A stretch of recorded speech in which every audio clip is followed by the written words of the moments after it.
Good morning, YouTubers. This is zip code Parik, Matt Shaini, here in the 92887, parked in the parking lot of my work.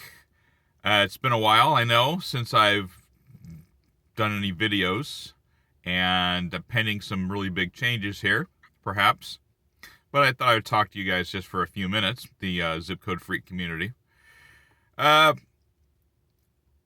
I appreciate all those that have patronized my videos and my channel, and have even used it for white noise. I appreciate it, however it's done.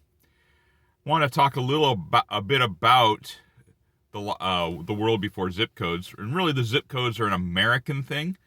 Postal codes go by different names in different countries, and really the first nation really to use postal codes in any big capacity was Great Britain, the UK, and it was started by a man by the name of Sir Rowland Hill in the 1840s, and it was specifically for the city of London, but eventually spread out through the entire country, and then I guess through the entire empire.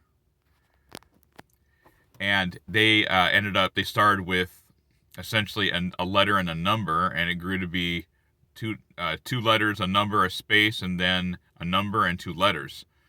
Canada kind of does something similar in that there's letters and numbers in their postal codes. We were a little slower on the uptake. As I said, in the UK, they did this in the 1840s. We took over 100 years after that to even get going. Some other countries started sooner. The Germans and the then Soviet Union in the 20s and 30s. And there was a push for it in the 20s, but we didn't do it. It took World War II to get us thinking about a postal system.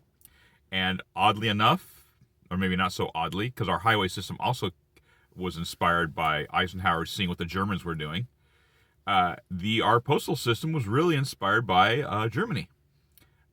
They use all numbers in theirs. I believe it was 4 digits at one time, eventually became 5. Someone correct me on that if I'm wrong. I've been doing a little bit of research on this. We actually started using the postal codes in the 60s. 1963 is when, though the system was started.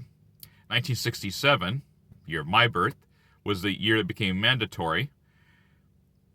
And even before that, they were using 2 digits for the bigger cities. For example, Los Angeles 12 would now be 90012. Or Minneapolis 15 would be, in this case, 55415. Something like that. Before zip codes, the post office was relying on local people to work the mail and their knowledge of the streets and the area in general. And when World War II hit, those people were off to war. And so they had other people that come in to fill in for mail because it still had to be delivered and processed and everything, despite the war effort. And those people didn't have as much experience, and so they were already starting a primitive codifying system, and the experience there led the Postal Service to start using a coding system that didn't rely so much on people's personal knowledge of the area they were working.